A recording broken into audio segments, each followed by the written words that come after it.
Assalamualaikum warahmatullahi wabarakatuh. Alhamdulillahi wa kafa, wassalatu wassalamu ala rasulillahil mustafa wa ala alihi wa sahbihi wa man wafa, wa ba'd. Keluargaku, teman-teman di musyawarah ya, saya senantiasa berdoa semoga seluruhnya tanpa kecuali dirahmati, dimuliakan dan diridhai oleh Allah Subhanahu wa taala. Dan tentunya doa ini tidak akan menjadi maksimal dapat dirasakan kecuali diiringi dengan ikhtiar juga dari teman-teman untuk mewujudkan itu.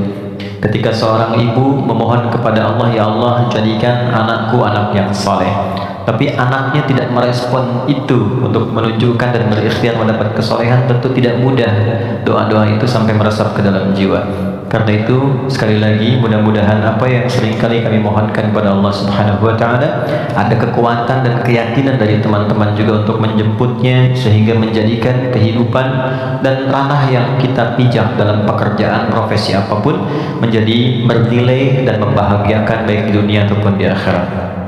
Baiklah, hari ini kita belajar sesuatu yang sangat penting sekali, dan ini bila mampu kita olah dengan baik akan menghadirkan puncak kebahagiaan tertinggi. Dan seringkali masalah yang dirasakan oleh setiap orang sumbernya atau puncaknya dari titik ini. Kita akan belajar tentang nafsu.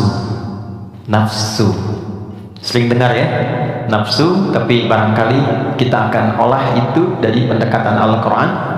Bagaimana nafsu itu diterangkan, seperti apa mengelolanya, dan bagaimana cara mengimplementasikan dalam kehidupannya.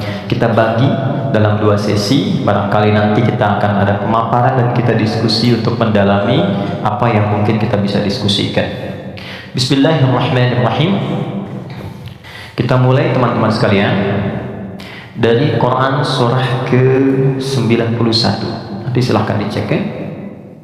Quran surah 91 itu Asy-Syams. Asy-Syams.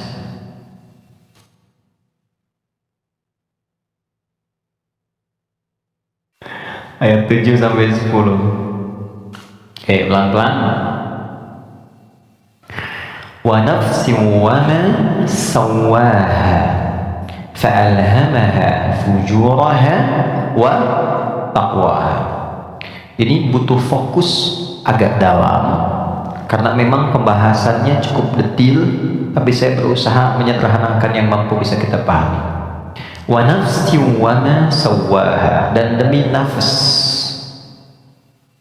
Nafas diterjemahkan dengan jiwa. Wa ma sawwaha, yang telah dengan keagunganku aku sempurnakan penciptaan dan fungsinya.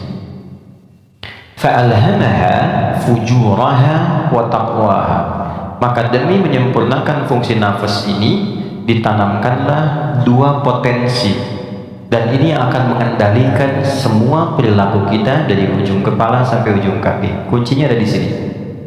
Apakah pandangan ini akan baik atau mengarah kepada yang kurang elok? Perintahnya ada di sini. Baik, demikian seterusnya. Fa'alhamaha fujuraha, ini fujur, wa taqwaha, ini taqwa. Qad aflaha man zakkaha, setiap orang yang mampu menjadikan kendali hidupnya bersumber dari potensi takwanya, maka seluruh perilaku hidupnya dari ujung kepala sampai ujung kaki akan mengantarkan ia pada kesuksesan dan kebahagiaan dari semua aspek kegiatan yang ia lakukan dalam hidup. Ini jaminan dari Allah. Jadi apapun yang Anda lakukan, Anda kerjakan, pekerjaan apapun yang sekarang sedang diikhtiarkan, itu akan cenderung terdorong mendekat kepada kebahagiaan dan kesuksesan jika patokan dalam mengendalikan itu semua bermuara dari sini. Wa qad khaba man dassaha, tapi bila yang digunakan sebagai acuannya adalah yang fujur, maka ini akan cenderung mengantarkan pada nestapa kehidupan. Tingkat yang paling rendah, khaba itu tingkat yang paling rendah, mendapatkan celaan, hinaan, cacian, macam-macam, bahkan sebelum berpulang Ya, yang tidak paling menyenangkan itu hidupnya dicela, wafat dicaci, pulang ke akhirat disiksa. Dan itu yang tidak paling mengenakan dalam kehidupan. Nah, sekarang dari satu surah ini, dari ayat 7 sampai 10, kita ingin dalami lebih kuat, dan pendalaman ini menuntut kita untuk lebih fokus karena ini kaitan dengan diri kita sendiri. Apa itu nafas? Itu dulu. Nafas itu apa? Jiwa itu apa? Tempatnya di mana? Seperti apa yang kita rasakan pengaruhnya dalam hidup? Kita pindah dulu ke Quran surah 15 Al-Hijr ayat 28 sampai dengan ayat 30. Quran surah 15 ayat 28 sampai 30. Pelan-pelan. Wa idh qala rabbuka lil malaikati inni khaliqun basyara. Dan ingat, kalau ada idh itu maknanya 3. Ingat, pahami, renungkan. Jadi kalau kita membaca Quran dibuka dengan idh, diingatkan kita oleh Allah, ingat ya, pahami apa yang akan kau baca ini, lalu renungkan itu pada dirimu yang paling dalam. Wa idh qala rabbuka lil malaikati, pahami, ingat, renungkan ketika Allah berfirman pada malaikat, inni khaliqun basyara, aku akan mencipta makhluk baru yang bukan malaikat, yang bukan jin. Jadi sebelum Allah mencipta kita manusia disebut dengan basyar di sini, maka sudah ada malaikat dan jin terlebih dahulu. Urutannya, malaikat dulu diciptakan dari cahaya, nur, lalu jin diciptakan dari api, nar, ya, baru kemudian kita manusia, basyar. Karena itu ayat manusia 28, ayat tentang jinnya 27-nya. Jadi kalau Anda lihat ayat 27 di Quran surah 15, wal janna khalaqnahu ya min qablu min naris samu. Sebelum manusia ada jin dulu urutannya diciptakan. Nanti jin ini sebagiannya ada yang tinggal nanti dengan malaikat di alam langit, tapi di alam tersendiri dari 7 lapis itu tidak sampai ke bagian atas. Nanti ada yang tinggal berkehidupan di dunia, yang kelak fungsinya akan digantikan oleh manusia jadi khalifah di bumi. Nah, yang tinggal di alam langit ini, itu yang dulu disebut dengan Azazil namanya. Jin yang sangat taat, rajin ibadah, sampai diagungkan itu Azza. Oleh malaikat disebut nih hebat nih, ibadahnya banyak, maka disebut dengan Azazil. Cuma nanti kisahnya, ketika manusia diciptakan dan akan menempati posisi sebagai khalifah di bumi, jin yang terlihat taat ibadah ini ternyata memiliki kecemburuan yang tinggi sampai membangkang perintah Allah. Maka membangkang perintah disebut dengan fasik, perbuatannya fasak.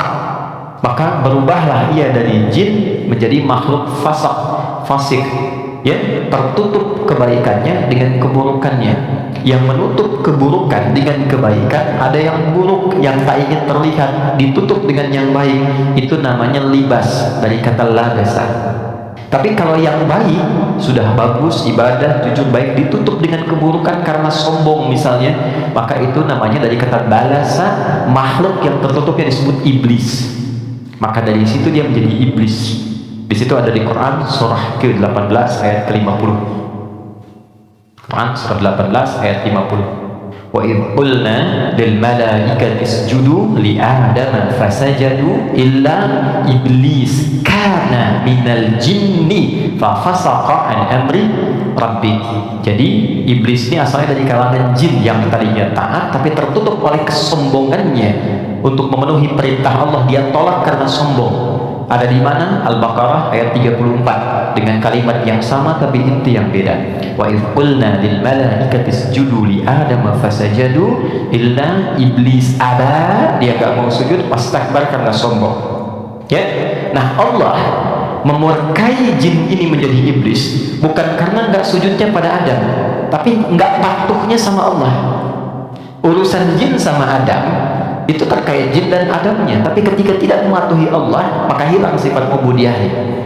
Maka marahnya Allah kepada jin jadi iblis ini bukan karena adabnya, karena nggak patuhnya pada Allah. Itu ada di Quran surah ke-7 ayat 11 sampai 12. Qala ma mana'aka alla tasjuda id amartuk. Allah katakan, hei iblis, dirubah langsung jadi iblis. Kenapa kamu nggak mau sujud ketika aku perintahkan? Jadi yang penting itu perintahnya, bukan karena sujudnya. Kita diminta sholat itu, sholat bukan karena sholatnya, bukan karena sujud rukunya, karena Allah yang perintahkan. Karena kita mengaku beriman, buktikan kita patuh pada Allah. Maka kepatuhan itu wujudnya lewat sholat. Makanya ketika seseorang yang mengaku beriman tidak sholat, itu sama dengan tidak mematuhi Allah. Itu prinsip dasarnya. Baik, kembalikan ke sini. Secara singkat, simpan saja dulu malaikat, simpan jinnya dulu, abaikan iblisnya. Kita fokus ke sini dulu. Maka diciptalah setelah itu manusia, disebut dengan Bashar. Tolong fokus ke sini. Bashar adalah satu dari 5 nama manusia yang disebutkan dalam Al-Quran. Kadang dia disebut dengan ins, dipasangkan dengan jin, dan pasangan ini tersebut 18 kali dalam Al-Quran. Ya ma'syaral jinni wal ins wa ma khalaqtul jinna wal ins. Kadang dia disebut dengan insan, 65 kali disebut dalam Al-Quran. Bahkan ada surah ke-78, surah Al-Insan, hal ata 'alal insan. Kadang disebut dengan Bani Adam, 7 kali disebut dalam Al-Quran, ya Bani Adam, untuk menunjukkan keturunan. Kadang disebut dengan Nas, An-Nas, 241 kali disebutkan dalam Al-Quran. Dan ada surah ke-114, surah bagi semua umat Islam paling favorit di muka bumi, Qul a'udzu birabbin nas. 5 nama. Uniknya, setiap nama dalam Al-Quran menunjukkan fungsi tersendiri bagi kegiatan manusia. Contoh, kalau ingin menunjukkan kelembutan dan karakter keramahan pada manusia dan penampakannya, maka yang disebutkan kata ins. Lalu disebut lawannya jin. Jin disebut jin karena tersembunyi, nggak nampak. Lawannya ins nampak. Karena itu jin fitrahnya nggak nampak, nggak bisa ada yang lihat jin. Ingat ini ya, kalau ada yang mengatakan saya bisa melihat jin, hanya jin yang mampu melihat jin, maka orang itu sedang kemasukan jin. Ingat itu ya. Maka sifat jin itu nggak bisa dilihat oleh manusia, tersembunyi. Makanya kalau ada jin melakukan penampakan, itu jin sedang punya masalah ya, karena keluar dari fitrah. Apalagi manusia-manusia yang sedang cari-cari penampakan jin. Hati-hati ya. Oke. Sebaliknya, jin tersembunyi, manusia nampak, fitrahnya tampak, ketemu nampak, salaman, senyum. Jadi kalau ada manusia yang suka sembunyi-sembunyi, suami pulang ke rumah sembunyi-sembunyi, ada pintu depan, dia naik lewat jendela, dia buka WA istri, ambil handphone suami, sembunyi-sembunyi, cek dan sebagainya. Ini menunjukkan bahwa suami itu sedang bukan menjadi jin, sedang ada masalah. Gampangnya begitu. Biasanya papasan enak, sekarang cari jalan lain, itu pasti sedang punya masalah. Itu fitrah ya. Yang kedua, jin kasar, karena itu disebut jin. Manusia lembut, karena itu tampilan karakternya selalu lahir sifat kasar. Nggak ada orang misalnya, maaf, kemasukan jin jadi lembut, nggak ada. Mas Dude izin pengen ikut kajian, sedang kemasukan jin, itu mustahil. Biasanya dia meracau. Nah, manusia itu karakternya lembut. Makanya saking lembutnya Allah tanamkan kecintaan kepada anak yang baru dilahirkan, anak siapapun itu. Orang pasti senang, pengen gendong, pengen cium dan sebagainya. Pertanyaannya, kenapa kok tiba-tiba kata-katanya bisa menjadi kasar? Perilakunya kok jadi keras? Padahal ketika lahir dia dalam keadaan baik. Maka nanti babnya tersendiri, ada bab tentang lingkungan, bab tentang orang tua, perhatian dari saudara-saudarinya. Kullu mauludin yuladu 'alal fitrah fa'abawahu. Lingkungan, bisa orang tua, bisa teman, bisa sekolah dan sebagainya. Oke. Insan tidak disebutkan kecuali menunjuk pada manusia yang terkait dengan totalitas aktivitasnya dari bangun tidur sampai tidur lagi. Jadi kalau Anda menginginkan belajar tentang manusia dari sudut pandang akhlak, pelajari kata ins. Kalau Anda ingin belajar tentang manusia yang menata kurikulum hidupnya, Apa yang harus dilakukan saat bangun? Bagaimana menata hidup dengan panduan-panduannya? Anda mau jadi apapun silahkan. Nanti di Quran ada panduannya. Dari bangun tidur sampai tidur lagi. Keluarkan semua kata insan dalam Al-Quran. 3. Kalau kita ingin melihat genealogi kita dan perjalanan sejarah kehidupan bapak moyang kita dari Nabi Adam sampai ke Rasulullah SAW yang jadi petunjuk untuk kita, maka temukan di kalimat Bani Adam. Jika Anda ingin belajar tentang bagaimana membangun hubungan yang baik secara sosial dengan teman, dengan lingkungan, dengan tetangga dan sebagainya, maka keluarkan semua kata nas dalam Al-Quran. Tapi kalau Anda ingin belajar tentang menata nafsu yang ada dalam jiwa setiap manusia, maka keluarkan kata bashar dalam Al-Quran. Disebutkan sebanyak 35 kali dalam bentuk tunggal dan sekali dalam bentuk dual. Nah, ketika Allah menyampaikan pertama kali penciptaan manusia, yang disebutkan kalimatnya bashar. Wa idh qala rabbuka lil malaikati inni khaliqun bashara. Bukan ins, bukan insan, bukan bani Adam, bukan annas, bashar. Apa tahapan penciptaannya? Ini intinya. Wa idh qala rabbuka lil malaikati inni khaliqun basharan min salsalin min hama'in masnun fa idza sawaituhu. Satu, membentuk manusia, mencipta manusia ada 2 tahapan kata Allah. Pertama fisiknya dulu. Maaf, ini secara teori dulu ya. Baik. Fisiknya dulu. Jadi yang dibentuk berproses, fisik nanti berlangsung selama 4 bulan dalam kandungan. Oke.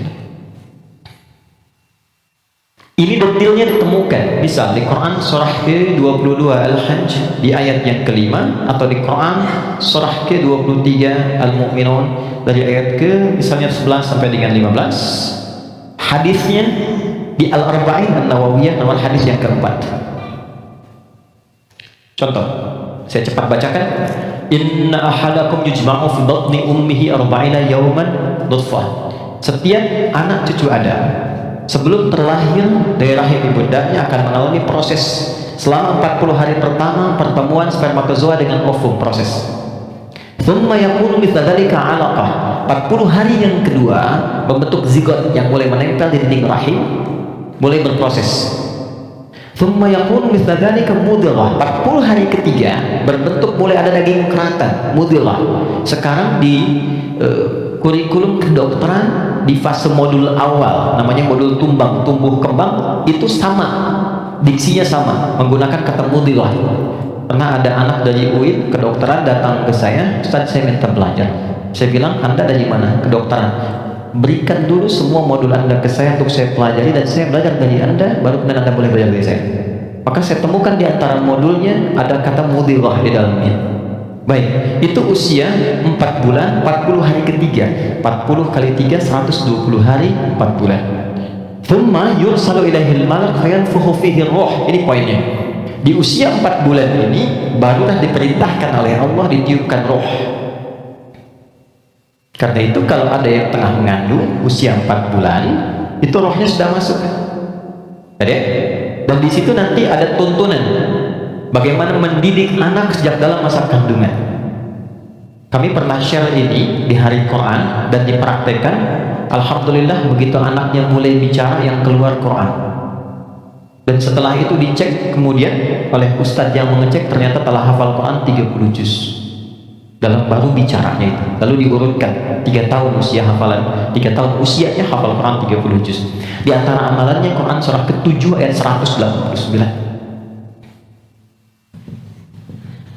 Falamma taghasyaha hamlan hamlan khafifah famarrat bi, sampai ke ujung ayatnya da'amallaha rabbahuma la in ataitana shalihan lanakunanna minasyakirin. Jadi kalau ada yang sedang mengandung, di antara sunnah membacakan untuk anak itu suami istri.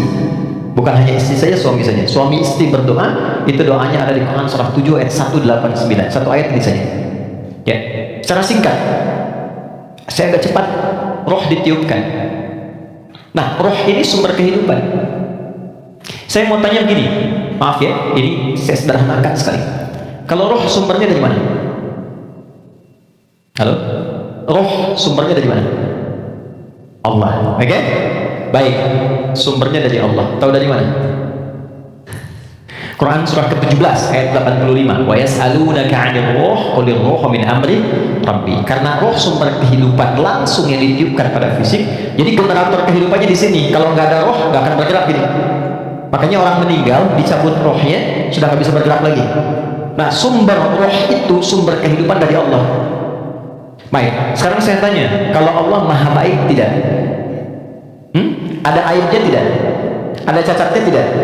Lihat, kumpulan semua kebaikan jika dikumpulkan, jujur, sabar, misalnya kan, kalau kita kumpulkan sifat-sifat baik itu semuanya itu akumulasinya disebut dengan takwa namanya. Karena Allah itu maha baik, gak ada cacatnya, maka semua yang bersumber dari Allah pasti semuanya baik dan membawa sifat-sifat kebaikan. Perhatikan, fokus. Roh ini ketika ditiupkan masuk ke dalam fisik manusia usia 4 bulan, dia membawa sumber-sumber kebaikan karena datangnya langsung dari Allah, diperintahkan masuk, maka membawa akumulasi kebaikan. Maka selain roh ini masuk ke dalam fisik, dia juga membawa potensi-potensi kebaikan yang disebut dengan takwa. Ini fa'alhamaha fujuraha taqwa. Pelan-pelan. Kalau fisik ini langsung dari Allah atau ada proses dulu? Terbaik nggak maksudnya? Kalau roh itu kan langsung kan, Allah firmankan masuk kan. Kalau fisik langsung tercipta atau ada proses dulu? Proses. Tadi kan sampai 4 bulan demikian, sebelumnya ada proses dan sebagainya. Proses kan? Karena proses didahului dengan ikhtiar, maka tidak sama sifatnya dengan takwa. Dia membawa sifat bawaan disebut dengan fujur. Sekarang perhatikan, saya ilustrasikan. Bismillah. Ini ada gelas. Oke, kosong ya. Ini kalau kalau saya isi air bening, ya kosong kan? Saya bukan ingin sulap ya, tapi ingin tunjukkan. Kalau ini saya isi air bening nih, bening, oke, bening. Lalu saya campur dengan kopi. Jadi apa warnanya? Oke, berubah warna kan, intinya hitam misalnya. Saya kasih susu, berubah warna kan? Baik ya? Maka perhatikan baik-baik. Kalau kita ilustrasikan, ini ada tempat, dimasukkan kemudian air bening. Gambarkan yang bening itu takwa ini. Jelas? Takwa itu tadi sifat yang melekat kepada apa? Roh. Masih ingat? Kemudian dia bercampur dengan ini, sifat bawaan dari fisik. Kenapa saya sebut tidak langsung dari Allah, tapi melalui proses ikhtiar yang Allah tetapkan? Karena maaf sekali. Kenapa namanya disebut fujur? Karena ini berkumpul segala macam bentuk di sini. Apakah teman-teman mencari semua yang halal, yang dimasak oleh istri, masuk kemudian ke dalam mulut dan perutnya dan terkonsumsi oleh janinnya? Apakah dipastikan semua halal? Kalau dia menjadi halal, maka jadi baik. Kalau dia menjadi syubhat, dia akan menjadi bercampur. Kalau dia dari yang haram, akan menjadi kotor. Karena itu yang bersumber di fisik disebut dengan fujur, yang ini pasti baik. Tadi saya katakan, kalau campurannya susu bening, bagus, nyaman. Tapi kalau campurannya kotor, lumpur dan sebagainya, maka jadi bermasalah. Maka jangan pernah membawa sesuatu yang haram dibawa ke rumah, apalagi dikonsumsi anggota keluarga, karena itu pasti akan merusak dan berpengaruh pada karakter. Karena masuknya ke sini. Itu pasti. Pernah ada riset begini, ini saya langsung lakukan. Saya baru pulang dari Tripoli, mengajar di satu tempat di Bekasi. Kemudian tiba-tiba ada anak yang tidak biasa. Ini menarik ini. Anaknya unik sekali. Tapi ibunya salihah. Rajin, bapaknya salihah. Bapaknya salih, ibunya salihah. Jadi rajin ke majelis ilmu dan anaknya unik. Nah, qadarullah, alhamdulillah bertahan dengan kami itu sampai selesai belajar. Ibunya tiba-tiba datang, alhamdulillah Ustaz, katanya, anak saya bisa bertahan. Emang kenapa Bu? Tidak pernah dia bisa bertahan di satu tempat, baik di pengajian apalagi di sekolah, kecuali setelah 5 menit gurunya akan datang mengantarkan dia kepada saya, mohon dibawa pulang karena kami tak sanggup mengajarinya lagi. Nah, tanpa saya tanya, ibunya cerita, Ustaz, izin konsultasi, sebetulnya ini saya adopsi karena dulu kami mencoba menyelamatkan. Saya bekerja sama dengan kawan saya yang public figure juga, perempuan, menyelamatkan 2 anak kembar dari perilaku orang tua yang ayahnya pencuri, ibunya suka mabuk. Jadi begitu sedang mengandung, ibunya masih minum minuman yang diharamkan itu, maka itu berpengaruh kepada janinnya, lahir dia. Nah, mengeluarkan itu nggak mudah tuh, karena sudah menjadi daging. Maka harus disupport lagi dengan yang halal, ditanamkan lagi yang baik-baik supaya keluar itu. Nanti ada tahap yang ringan, tahap yang menengah, tahap yang paling susah. Tapi itu semua ada caranya untuk mengembalikan. Yang ingin saya gambarkan adalah, hati-hati, kita ilmiah sekali hari ini. Ini bawaan dari gabungan fisik sifatnya fujur, yang ini roh membawa sifat takwa. Karena takwa yang bening bercampur dengan fujur, maka merubah keadaan roh. Yang tadinya murni seperti biasa, karena roh membawa sifat takwa, nyampur jadi ini, bercampur dengan fujur, maka merubah nama roh kemudian menjadi nafas. Pelan-pelan, pelan-pelan. Kalau roh saja yang dibawa sifat takwa, udah pasti baik tuh. Tapi karena dia bercampur dengan ini, yang bahannya banyak tuh, ya, dan sifat fujur, maka berubah nanti dari sifat yang takwa ini bercampur dengan fujur, merubah nama roh saat masuk ke dalam tubuh, berubah menjadi nafas. Dari sini diserap ke dalam bahasa Indonesia menjadi nafas. Ya, maka dikatakan seseorang bisa bernafas ketika rohnya masuk. Tapi dalam keterangan Al-Quran bukan cuma bisa nafas, di situ akan tergabung takwa, potensi yang dibawa oleh roh sebagai sumber kebaikan.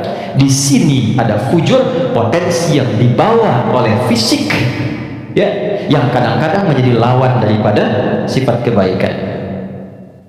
Pak, stop. Sampai di sini bisa dipahami? Artinya apa? Artinya, maaf, di dalam diri kita ini, siapapun manusianya, pasti ada potensi kebaikan. Ini sifat dasar manusia itu baik. Itu sifat dasarnya. Nggak ada yang nggak baik. Makanya, maaf, sepencuri-pencurinya pencuri, sebetulnya hatinya menolak.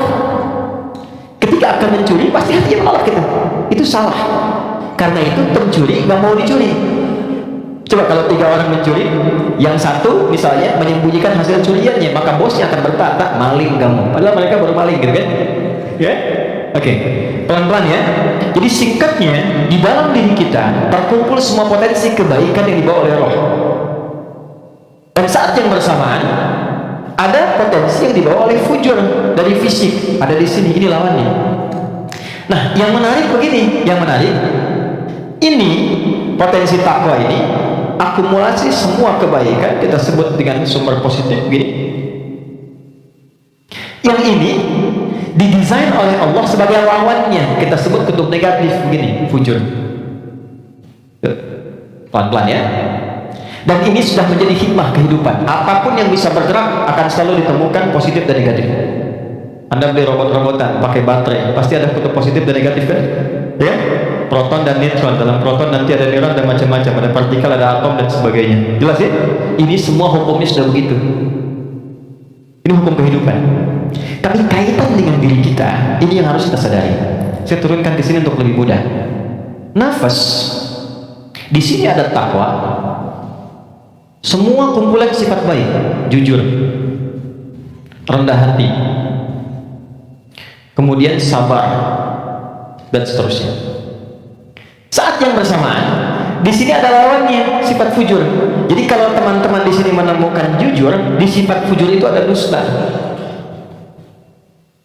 Kalau di sini ada rendah hati, di sini ada sombong. Kalau di sini ada sabar, di sini ada sifat amarah yang berlebihan, pemarah. Nah, kita mesti menyadari setiap manusia itu punya potensi jujur, tapi saat yang bersamaan punya potensi dusta. Dia punya potensi rendah hati, tapi saat yang bersamaan dia bisa sombong. Nah, yang paling menarik adalah bagaimana kita bisa mengendalikan ini sehingga yang keluarnya selalu yang baik, dan yang ini bisa kita tutup, bisa kita tekan sehingga tidak muncul ke permukaan. Nah, inilah inti pembahasan kita yang akan kita turunkan. Saya ingin fokuskan betul pada apa yang akan saya terangkan saat ini. Jadi yang barusan mukaddimah ya. Sekarang kita mulai ke intinya.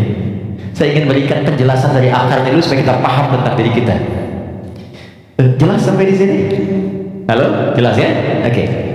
Yuk kita lihat. Kembali ke Quran surah Asy-Syams ayat 7 sampai 10. Wa nafsin wa sawwaha, dan demi jiwa nafas yang telah aku sempurnakan, kata Allah penciptaannya. Fa'alhamaha fujuraha wa taqwaha, maka diilhamkan pada nafas ini ada dua yang seakan berlawanan, yaitu fujur dengan bawaan ini dan takwa sifat baik. Sekarang lihat rumusnya. Qad aflaha man zakkaha. Qad, saya berikan gramatikal bahasa Arab dulu. Qad harfu tahqiqin wa taukidin, huruf tahqiq yang menjamin sesuatu, taukid yang menegaskan satu hukum. Cara menerjemahkannya, qad aflaha, aku jamin, kata Allah, dan aku tegaskan, orang yang mampu menata zakat, menata nafasnya dengan baik, maka hidupnya akan cenderung sukses dan bahagia apapun pekerjaannya. Baik, kalau Anda buka terjemahan, zakat itu diterjemahkan dengan menyucikannya. Qad aflaha man zakkaha, ini kuncinya. Jadi kalau kita ingin menata qalbu, menata nafas, maka caranya dengan zakat. Zakat menyuci.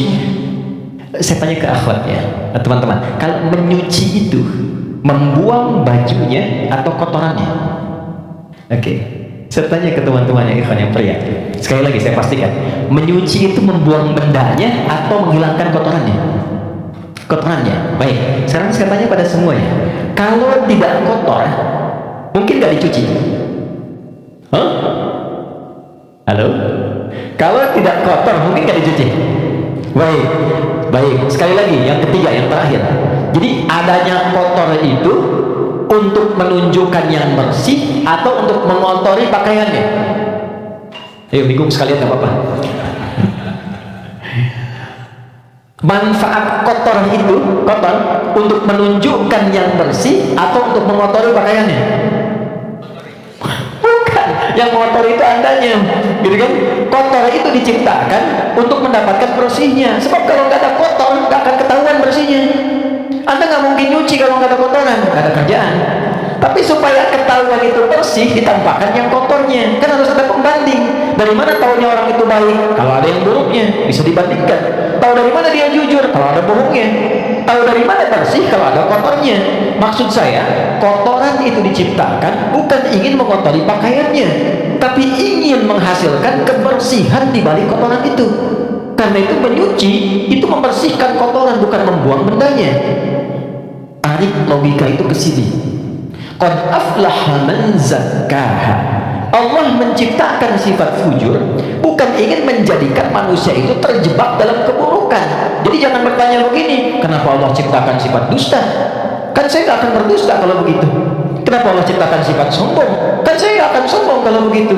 Bukan, kata Allah, pada asalnya diciptakannya fujur dengan semua sifat ini adalah untuk menjadi katalis dalam bahasa kimia ini, supaya dia bisa menstimulus supaya baiknya keluar. Sebab kalau nggak ada ini nggak akan muncul. Contoh, bisa nggak ada sabar kalau nggak ada marah? Antum pulang ke rumah, ketemu istri, tiba-tiba nyampe rumah, istri bilang, "Pak, sabar ya Pak, sabar," gitu. Padahal nggak ada hujan, nggak ada angin, nggak ada apa-apa. Kira-kira respon itu gimana? Sayang, kamu sehat? Nggak mungkin kan? Ada amarah, pim. Mau marah nih, sabar aja, sabar, nggak usah dibalas. Nah, kapan ada sabar kalau ada pemicunya? Kapan ditemukan jujur? Ketika ada dusta. Jadi dusta itu diciptakan bukan ingin menjadikan Anda sebagai pendusta, tapi sebagai katalis supaya jujurnya muncul.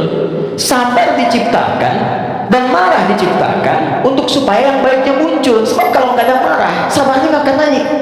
Apa sampai di sini? Nah, cara kita mengolah dibalik. Kata Quran, qad aflaha man zakkaha. Kalau satu waktu terjadi muncul dorongan yang mendorong dari sini fujur ke nafas, cara kerjanya begini supaya lebih paham. Gak apa-apa, saya menghapus saja. Bismillah. Jam 3 saya dari Bandung, ya Allah. Sudah hari Kamis. Saya nerangkan sendiri. Kehormatan bagi saya Presiden Musyawarah. Enggak usah ini aja, supaya nggak ada beban. Jazakallah. Gak apa, ini. Baik. Kasih banyak. Jazakallah khair. Semoga dapat tambahan rahmat. Amin. Cukup. Ya dipegang aja nanti kalau ada keperluan lagi. Gini teman-teman, saya mulai dari sini dulu. Ini agak mahal, tapi butuh fokus. Ini nafas. Nafas itu inti jiwa nih di sini. Kelihatan ya? Intinya di sini. Di dalam inti ini ada lagi turunan tadi. Saya kebawahkan dulu. Ini takwa, semua sifat baik. Yang ini fujur. Ini lawannya. Nafas itu ada di dalam kolbu. Kolbu begini. Yang sering kita terjemahkan dengan hati. Ada yang di sini, kolbu. Kolbu adanya di sodrun. Nih, ini. Masih ingat teman-teman kalau sholat kan Allahu Akbar tangannya di sini kan? Jadi posisi tangan ini sodrun. Di dalam sodrun ada kolbu. Nih, ini ada sodrun. Semua apa yang kita lakukan sumbernya dari sini. Misal kita mau bicara nih, kalau yang keluar baik itu ini yang perintahkan dari sini ke sini, ke kolbu, sodun, keluar, ditembuskan langsung ke akal kita, keluarkan sepersekian detik. Kalau yang keluar yang buruk sumbernya dari sini. Jelas? Nah, saya ingin katakan dulu sebentar. Setan sudah meminta kepada Allah sejak Adam diturunkan supaya diberi kewenangan untuk menggoda yang ini. Itu nanti ada di surah An-Nisa di ayat yang ke-118, dari ayat 116 sampai 118. La'anahullah wa qala la'attakhidanna min 'ibadika nasiban mafruḍa. Ketika dilaknat oleh Allah, dia berkata, ya Allah, izinkan aku menggoda satu bagian dari manusia. Maksudnya yang ini. Di sini sumber keburukan nih. Dalam bahasa Arab, buruk itu disebut dengan su namanya. Su, gini. Pelan-pelan. Nah, setan menggoda, memprovokasi dengan halus. Memprovokasi dengan halus itu bahasa Arabnya waswas. Waswasa yuwaswisu. Halus sekali. Dia masuk lewat sini, sodrun. Jamaknya sudur. Jamak dari sodrun sudur karena manusianya banyak. Di Quran surah ke-114, alladzi yuwaswisu fi sudurin nas. Dia menggoda ke sini, ke kolbu, ke sini. Alih-alih bicara yang baik, dia katakan keluarkan yang kasar. Tak sadar keluar. Begitu keluar bentuknya dalam bentuk perbuatan, maka keluar namanya su, kata-kata yang kotor, kata-kata su. Karena ini melewati nafas, nih, kan dari nafas nih. Tidak dilihat wujudnya, yang dilihat nafasnya. Oh, ternyata nafasnya itu memerintahkan kepada su. Nafas ketemu su, disebutlah nafsu. Oh, ya, ini asalnya nafsu. Ini asal kalimat nafsu. Dari mana ini ditemukan? Quran surah ke-12 ayat 53. Paling kiri sebelah atas di pusat. Quran surah 12 Yusuf ayat 53. Wa ma ubarri'u nafsi innan nafsa nafas la'annatum bisu. Nafas ketemu su jadilah nafsu. Jelas? Nah, asalnya nafas ini netral. Di dalamnya ada takwa, ada fujur. Yang ini yang kelihatan jelek sebetulnya asalnya katalis untuk yang ini. Bukan ingin menjadikan kita berbuat buruk, tapi lebih menjadikan yang fujur ini mendorong supaya yang sifat baik itu muncul ke permukaan. Pertanyaannya caranya bagaimana? Kata Quran, qad aflaha man zakkaha. Zakkah sifatnya disebut tazkiyah.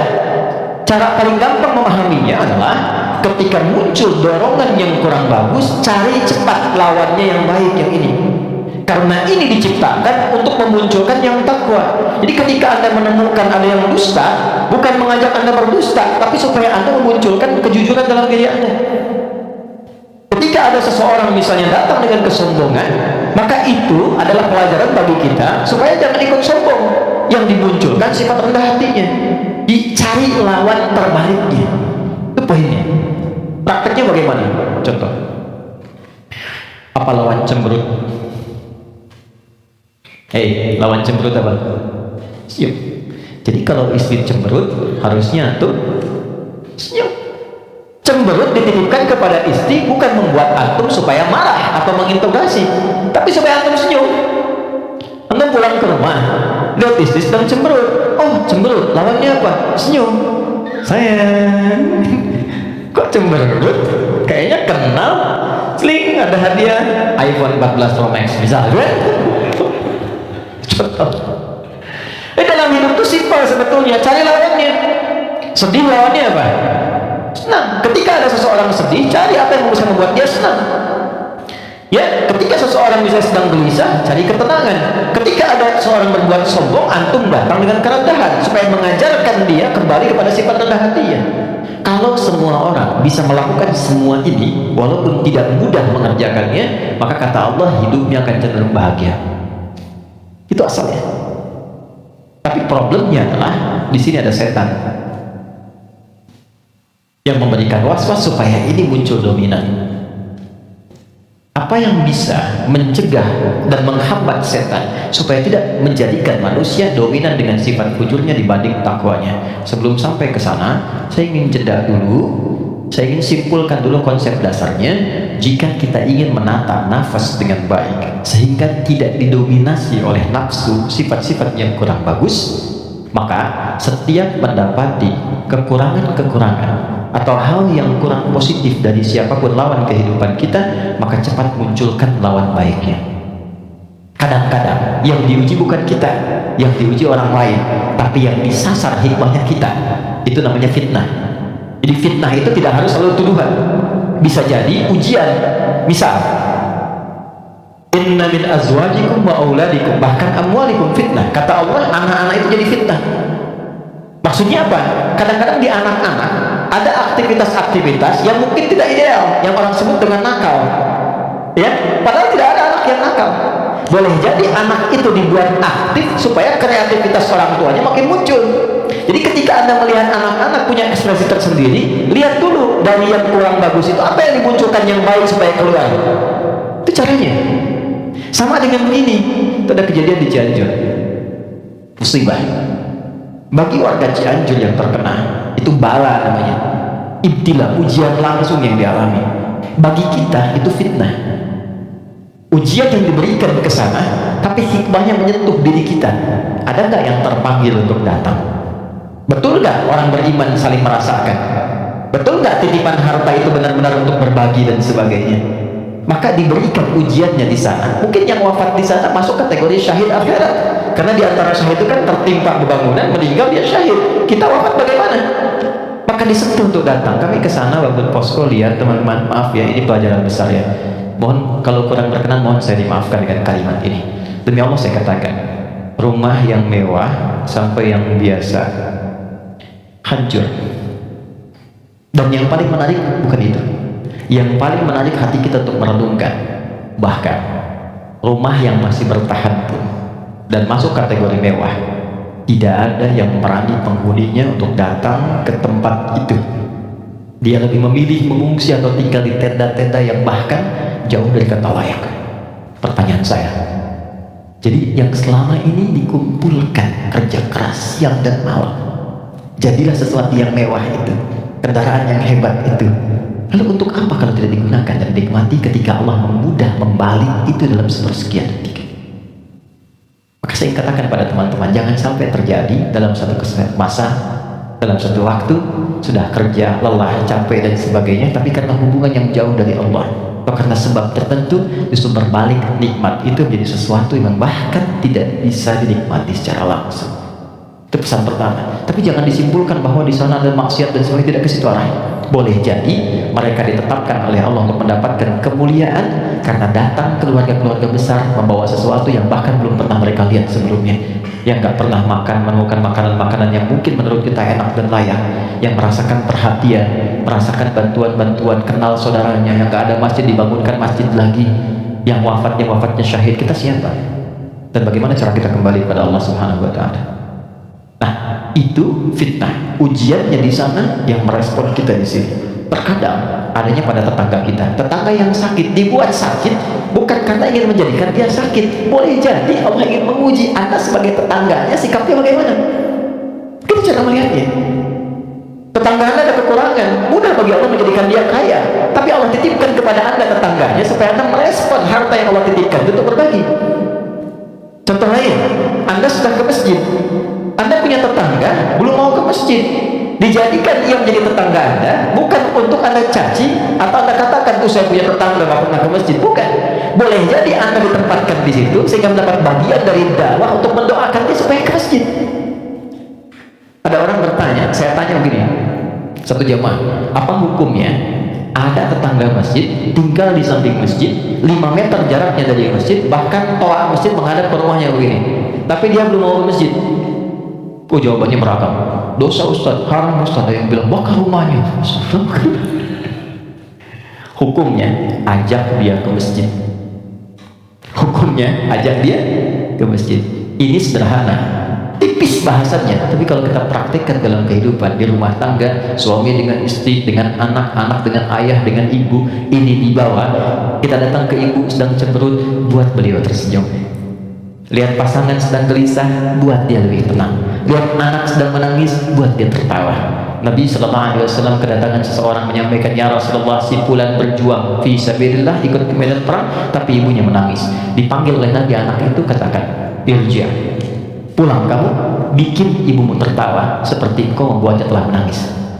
Ini konsepnya sederhana, tapi kalau kita bisa mengendalikan itu dalam kehidupan, maka kebahagiaan akan nampak di depan mata. Setidaknya itu kata Al-Quran. Oke, saya berhenti sejenak, kita dialog dulu. Nanti setelah itu saya akan sempurnakan tentang provokasi setan dan bagaimana mencegahnya. Ada yang mau ditanyakan? Saya perkenankan. Halo, kenapa menjadi diam begini? Ada yang mau bertanya? Atau saya teruskan dulu? Setelah itu baru kita bebas berdiskusi. Baik, ya? Baik. Tidak mudah untuk dilakukan. Sikap seperti itu mudah disampaikan, tapi tidak mudah dikatakan. Sama Ustadz juga begitu.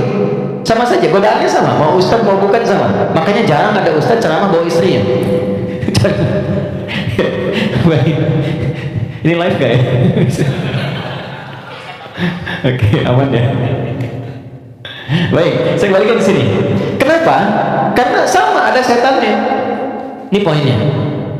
Ada setannya. Ini yang sudah berjanji kepada Allah, berkomitmen maksudnya. Pokoknya selama manusia hidup, siapapun itu dan apapun statusnya, dia pasti memberikan waswas, menggoda lewat sini supaya ini ditekan. Ya, supaya takwa ini ditekan, yang lain yang ini, yang buruk-buruk ini. Maka bagaimana cara mencegah godaan-godaan setan itu sehingga kita manusia tidak terbawa dalam nuansa provokasi setan, sehingga bertransformasi dari pribadi yang lembut berubah menjadi pribadi yang kasar, yang kotor tindakannya dan sebagainya. Maka yang pertama kata Al-Quran, teruskan ayatnya, waqad khaba man dassaha. Ingat ya, kalau sifat fujur itu diperturutkan, diikuti, dusta diikuti, sombong diikuti, jadi perilaku jadi sombong, belum apa-apa sudah mulai pamer, sudah macam-macam dan sebagainya. Perhatikan, khab, pikirkan dulu kata Allah kalau mau sombong, pikirkan kalau ingin dusta, pikirkan kalau ingin berbuat hal-hal yang buruk. Khab, muaranya, ujungnya pasti kehinaan. Ini. Jadi sebelum berbuat sesuatu yang menyimpang, kalau Anda ingin berkata kotor, pikirkan dulu, karena ketika itu keluar, Anda akan terhina kata Allah. Anda akan terhina. Kalau bukan ada yang dihadapkan, orang lain yang akan tergerak untuk menghinakan itu. Karena itu tidak sedikit orang yang mengeluarkan kata-kata kotor dalam kehidupan, terekspos kemudian, bukankah dirinya jadi rendah? Mau sombong, bagi dirinya mungkin hanya yang menampilkan kerja keras saja, tapi ketika ditampilkan dalam bentuk sombong, diikuti provokasi ini, maka apa yang terjadi? Khab, kata Allah, ujung-ujungnya pasti ini terhina hidupnya. Entah itu mendapatkan celaan, entah itu mendapatkan cacian. Jadi semua bentuk keburukan yang dialami oleh manusia itu kembali kepada perilakunya, dan pada akhirnya adalah mengikuti bisikan-bisikan yang disampaikan oleh setan.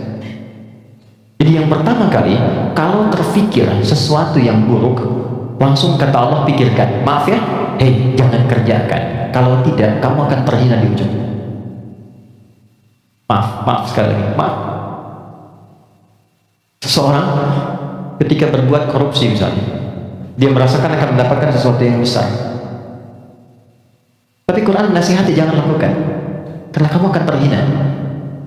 Betapa itu terbukti ketika dia diketahui, entah itu KPK, kejaksaan atau polisi menangkap dan seterusnya. Perhatikan apa hukuman yang didapatkan dalam kehidupan sosialnya: cacian, makian, celaan, dan yang paling dahsyat bukan hanya orang yang melakukan, sampai anaknya dapat bagiannya padahal tidak pernah mengerjakannya, keluarganya mendapatkan bagiannya padahal tidak pernah melakukannya. Karena itu masuk kepada yang kedua, nahnu narzuqukum wa iyyahum, atau nahnu narzuquhum wa iyyahum. Ada dua ayat. Kaidah perilaku dan rezeki ada yang terwariskan. Yang kedua kata Allah, kalau kamu merasa bisa menanggung kehinaan pada dirimu, pikirkan keluargamu. Contoh, Anda mengatakan saya belum menikah Ustaz, tapi Anda kan punya ayah, punya ibu. Jadi kalau Anda berbuat sesuatu yang buruk, orang tua Anda akan kena. Anda berbuat maksiat, terjebak dengan perbuatan buruk, menggunakan benda-benda yang haram misalnya, atau mencuri atau macam-macam, waliyadzubillah, dilakukan itu, diketahui, diekspos di publik, bukan punya Anda, bukan hanya Anda, ibu Anda akan kena, ayah Anda akan kena. Karena itu kata Quran, sebelum Anda berbuat yang kurang baik sebagai anak, pikirkan dulu orang tua. Jadi kalau merasa sebagai anak saya akan menanggung itu gak apa-apa, pikirkan orang tua Anda. Apa tega ibu yang telah mengandung, melahirkan, merawat, mendidik, ayah yang penuh dengan peluh merawat Anda, menyayangi Anda, menemani Anda saat tidur, tiba-tiba hanya mendapati keburukan yang dari Anda kerjakan, mendapati limpahan keburukan dari hasil kreasi anaknya. Satu. Tapi kalau Anda orang tua, maka ingat anak dan keluarga. Saya sedih ya dapat beberapa informasi yang kadang-kadang dari instansi pemerintahan juga konsultasi. Salah satunya yaitu kok masih ada yang nekat berbuat seperti ini. Anda bisa bayangkan seorang bapak korupsi, anaknya dibully di sekolah sampai dia putus sekolah. Salah apa anaknya? Ibunya berbuat maksiat ketahuan, keluarganya yang kena, suaminya yang hancur karirnya. Karena yang istrinya berbuat yang tidak bagus, berselingkuh, bergaul dengan pasangan yang lainnya, suaminya yang kena, suami yang kemudian diputus pekerjaannya, anak-anak yang kena bulinya. Jadi masuk yang kedua, ketika ada seseorang yang berpikir mengikuti provokasi setan, kata Allah, pikirkan keluargamu, pikirkan anakmu. Yang ketiga, yang terakhir, pikirkan kematian, wafat. Jadi kalau sedang terdorong oleh nafsu yang diarahkan oleh setan untuk berbuat yang buruk, misal, maaf, ingin mencela orang, hanya sekedar bikin status. Coba bayangkan saat berbuat seperti itu, Anda diwafatkan oleh Allah Subhanahu wa Ta'ala. Apakah mau wafat dalam keadaan sedang berbuat maksiat? Sementara selama ini Anda sholat, Anda puasa, Anda zakat dan sebagainya, tiba kemudian berbuat maksiat dan wafat dalam keadaan demikian. Itu puncak terakhirnya yang paling cepat bisa mengendalikan nafsu kita supaya tercegah dari perbuatan yang buruk. Selebihnya di situ doa-doa untuk menguatkan itu semua. Ada ayat kursi, ada surah, 3 surah paling favorit semuka bumi terakhir, Al-Ikhlas, Al-Falaq, An-Nas, ada istighfar dan lain sebagainya. Nah itu jalan-jalan yang bisa kita lakukan. Dan sebagai penutup, kalau sudah pernah terjebak berbuat seperti itu, bagaimana cara kembalinya? Ini ada jalan rel, salah belok ke sini, ingin balik lagi supaya ke jalan yang benar, balik kembali ke jalan yang lurus, yang benar, untuk menempuh jalan yang lebih baik. Dalam bahasa Arab disebut dengan taba, sifatnya disebut dengan taubat.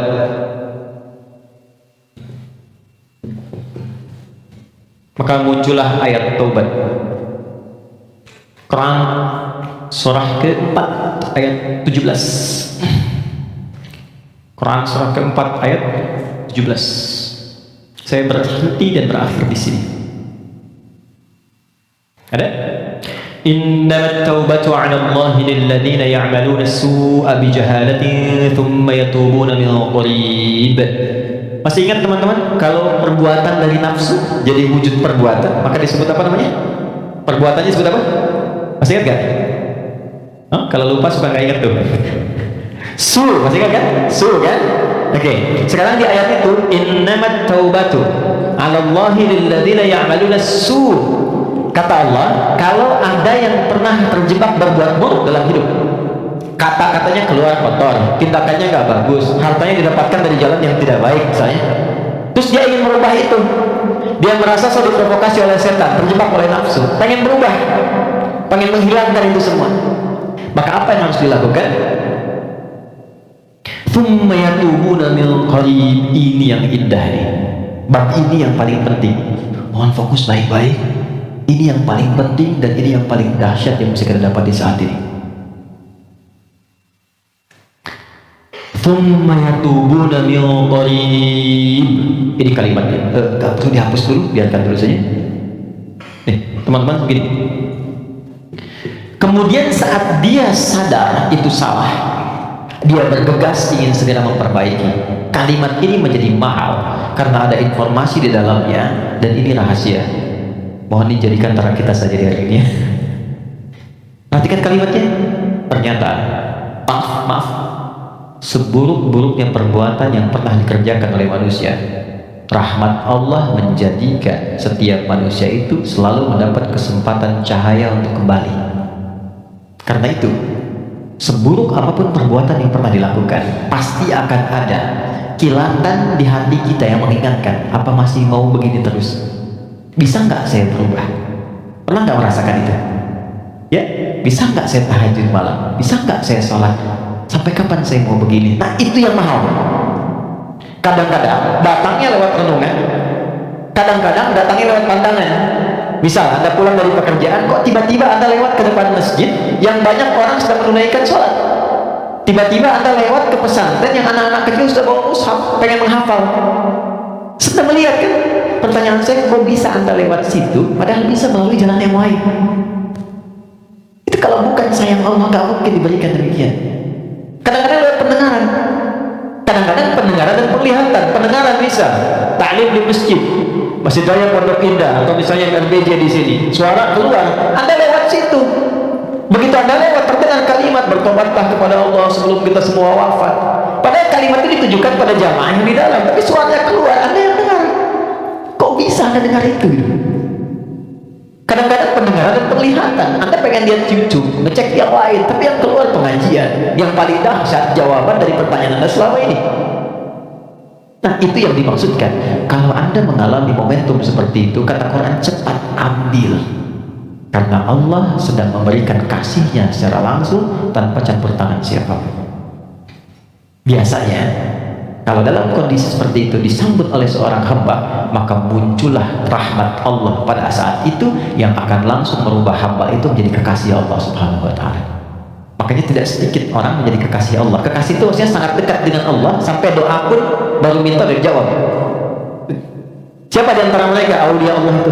Rata-rata ada di antara mereka yang tadinya pelaku maksiat, terus merasakan nikmatnya taubat, meningkat ibadahnya, dan sekatnya seakan-akan menjadi jauh, terpisah, lepas dari dirinya, nyambung ke Allah begitu cepatnya, doanya cepat terjawab, zikirnya terasa dengan nikmat.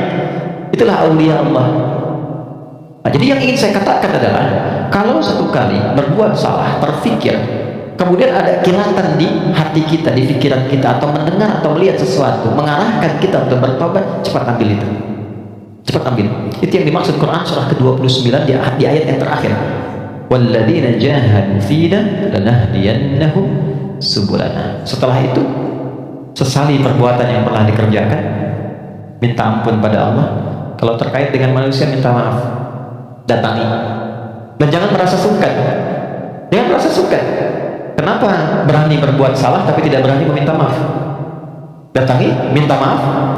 Apapun yang ia lakukan, kata-kata dan sebagainya, tidak akan pernah mengambil hak Anda, tidak akan mengambil kesempatan Anda, waktu Anda, tapi membebaskan semua sekat yang ada dalam jiwa kita. Tapi kalau orang lain yang salah, maafkan dulu. Memaafkan orang itu akan menghilangkan sekat dalam diri kita, sehingga tidak pernah memikirkan dia lagi, tapi tidak menyelesaikan persoalan dia dengan Allah. Jadi tetap dia dihisab oleh Allah sebelum dia minta maaf pada kita. Tidak ada ruginya. Paham ya? Karena itu, kalau ada kilatan di pikiran kita mengajak untuk bertobat, cepat respon, sesali perbuatan itu, berjanji tidak mengulangi, dan mengganti dengan perbuatan baik. Apa tandanya tobatnya diterima? tandanya semua perbuatan yang jelek yang pernah keluar dari lisan, dari mata, dari telinga sampai ujung kakinya, misal, maka berganti menjadi perbuatan baik. Itu tandanya hamba itu diterima taubatnya oleh Allah Subhanahu wa taala. Saya tutup dengan hadis Nabi sallallahu alaihi wasallam. Innallaha idza ahabba 'abdan ibtalah. Allah kalau mencintai seorang hamba maka mengujinya. Kadang-kadang di antara ujian itu, kalau manusia tidak bisa memanagenya, ada yang mengantarkan pada sifat-sifat buruknya, maka muncullah keterangan yang kedua langsung dari Al-Quran. Innallaha yuhibbut tawwabina wa yuhibbul mutatahhirin. Allah sangat mencintai pelaku maksiat yang mau bertobat dibandingkan dengan orang soleh yang tidak pernah merasa salah. Ingat ya, Allah sangat mencintai pelaku maksiat yang mau bertobat dibandingkan orang soleh yang tidak pernah merasa salah. Silahkan bikin status. Itu dari Al-Quran. Oke ya? Saya kira itu yang bisa saya sampaikan. Kita berdoa pada Allah Subhanahu wa taala, mudah-mudahan doa kita bisa dikabulkan dan mendapatkan nilai kebaikan sisi Allah Subhanahu wa taala. Allahumma taqabbal minna innaka antas samiul alim wa tub alaina innaka antat tawwabur rahim. Allahumma arhamna ya arhamar rahimin. Ya Allah, mohon rahmati siapapun yang ada di ruangan ini atau yang mungkin bersama kami dalam kebaikan. Rabbana la tad'alna fi maqamina hadza fi kulli maqamin dhanban illa ghafartah. Ya Allah, mohon jangan biarkan ada satupun di antara kami yang hadir saat ini kecuali Kau ampuni segala dosa-dosanya. Wala hamman illa farajtah. Jika ada yang merasakan kegelisahan, jangan biarkan dia pulang kecuali Kau telah tenangkan keadaan hatinya. Wala asiran illa yassartah. Jika ada yang mengalami kesulitan dalam hidupnya, maka mohon ya Allah ringankan dan hilangkan semua kesulitannya. Rabbana atina fid dunya hasanah wa fil akhirati hasanah wa qina adzabannar. Wa sallallahu ala sayyidina Muhammad wa ala alihi wa sahbihi ajma'in. Wa akhiru da'wana alhamdulillahi rabbil alamin. Assalamualaikum warahmatullahi wabarakatuh.